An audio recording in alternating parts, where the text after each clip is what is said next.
কিচেনে তোমাদেরকে স্বাগতম জানাচ্ছি। এই যে কচুর শাক, সাথে মসুরির ডাল। আজকে আমাদের রেসিপি কচুর শাক ঘন্ট। জানি কম বেশি সবাই কচুর শাক রান্না করতে পারে, তারপরও আমি দিলাম। কচুর শাকে অনেক প্রোটিন, অনেক ভিটামিন। যাদের রক্ত স্বল্পতা আছে তারা কচুর শাক বেশি বেশি করে খাবায়। যে পেঁয়াজ দিলাম, তারপরে রসুন ছেঁচে দিয়েছি,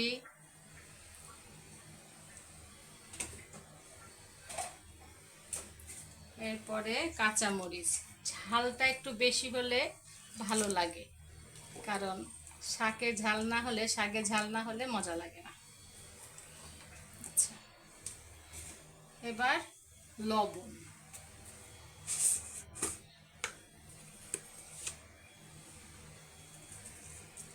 লবণ বন্ধুরা প্রথমে দিলাম, পরে আবার দেখে দিব, কারণ শাক একদম অল্প হয়ে যায় শুকিয়ে। এই চুলা ধরিয়ে দিলাম।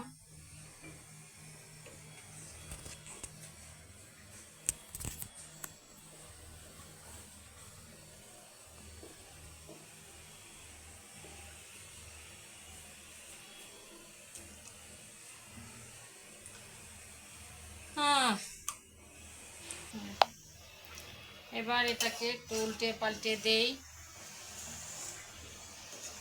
একটু তেজপাতা দিয়েছি, দেখতেই পাচ্ছ।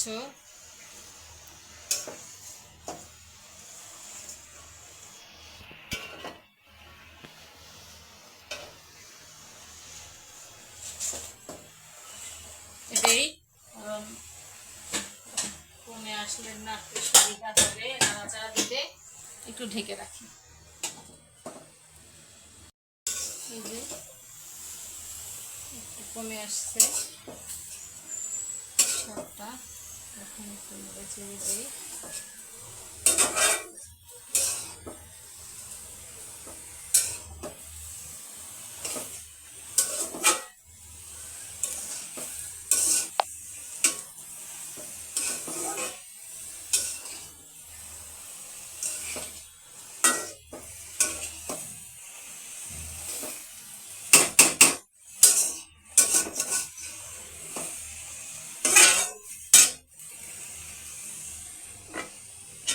ডালটা মিডিয়াম আঁচে দিয়ে দিলাম, আস্তে আস্তে সিদ্ধ হোক।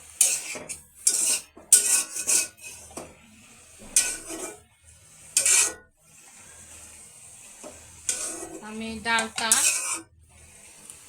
1 ঘন্টা ভিজিয়ে রেখেছিলাম, কারণ তাছাড়া শাকের সাথে সিদ্ধ হতে সময় লাগবে, তাই আগে থেকে ডালটা ভিজিয়ে রেখেছিলাম।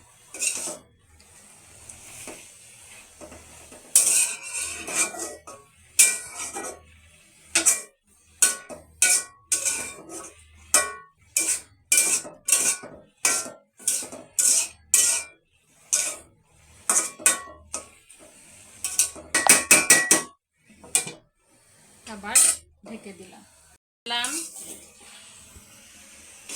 সিদ্ধ মোটামুটি হয়ে গেছে, কিন্তু একটু হবে, এখনো পানি আছে কচুর শাকে।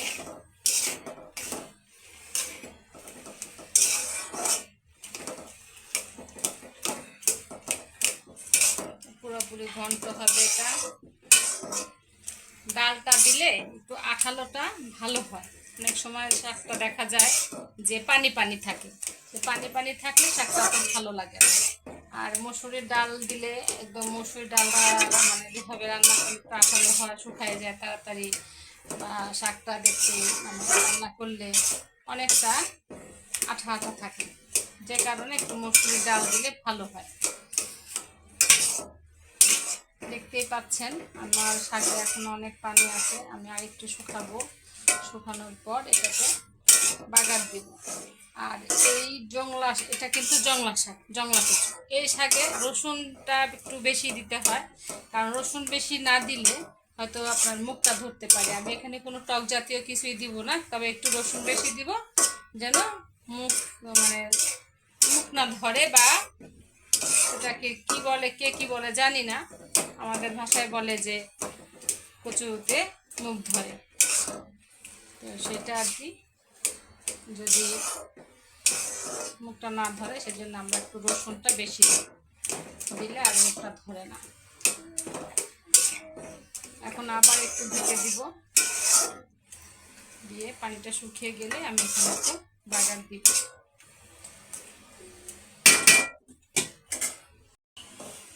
ফিরে এলাম আবার, এবার নামিয়ে নিব, মোটামুটি হয়ে গেছে। তারপরে আবার ফিরে আসছি, নামিয়ে বাগার দেওয়ার সময় তোমাদেরকে আবার দেখাবো। বন্ধুরা একটু অপেক্ষা করো, দেখো মোটামুটি চুলাটা ধরিয়ে দিলাম।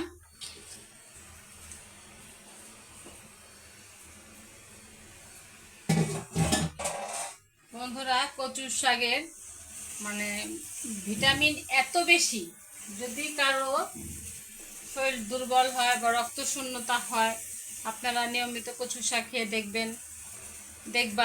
দেখবা কচু শাক খেলে রক্ত শূন্যতা থাকবে না।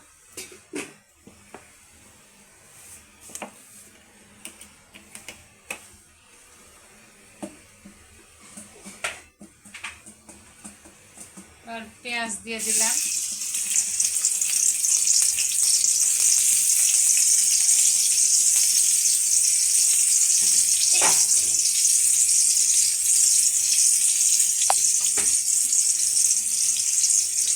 রসুন,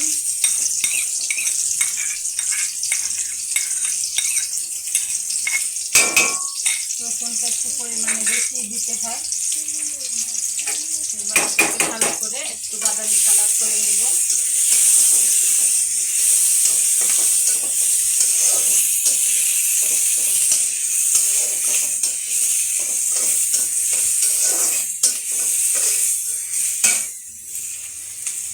তোমরা যারা কচু শাক পছন্দ করো তা এভাবে কচু শাক খেয়ে দেখবা রান্না করে।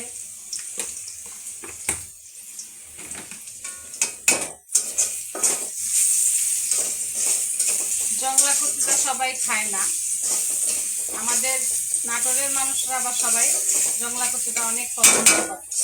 আর এদেশে এক ধরনের কচু আছে যেটা মিষ্টি মিষ্টি লাগে, বিক্রমপুরে তারা এটাই পছন্দ করে। আমার মিষ্টি কচুটা একদম পছন্দ না, আমার এই জংলা কচুটাই আমার অনেক প্রিয়, আমার এটাই খুব ভালো লাগে।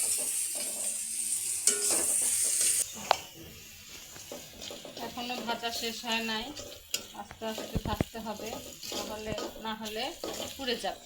তা না হলে তো এই যে ভাজতেছি, একটু বাদামি কালার হলে আমি শাকটা দিয়ে দিব। এই শাকে কোনো হলুদ দিব না, কাঁচামরিচ দিয়েই রান্না হবে এটা সম্পূর্ণ। এটা কোনো হলুদটা পড়বে না, কারণ শাকের কালার হলুদটা দিলে ভালো লাগে না।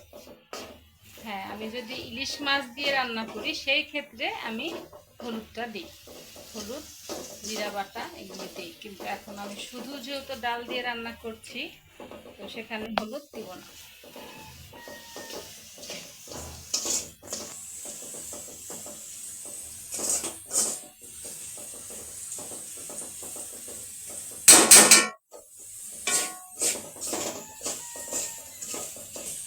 বন্ধুরা আমার পেঁয়াজটা আর রসুনটা বাদামি কালার হয়ে গেছে, এবার আমি শাকটা দিয়ে দিব।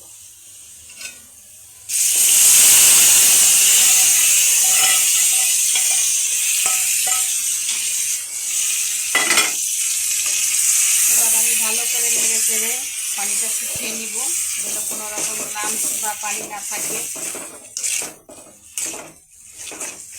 চেষ্টা করবেন একদম শুকিয়ে নেওয়ার, এবং কোনো লাম্পস বা পানি না থাকে সেই দিকে খেয়াল রাখবেন।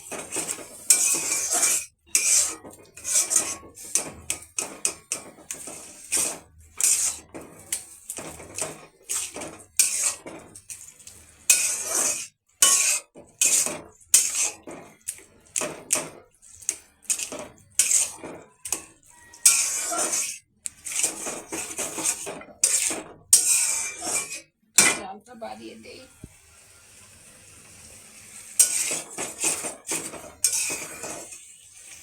আর জংলা কচুর শাক ঘন্ট দেখেন, দেখো তোমরা কোনো রকম ডালের কোনো চিহ্ন নাই, ডাল একদম সম্পূর্ণ সিদ্ধ হয়ে গেছে। ডালটাকে 1 ঘন্টা আগে ভিজিয়ে রাখবা, তাহলে কোনো রকম শাকের পানিতে সিদ্ধ হয়ে যাবে, কিচ্ছু লাগবে না।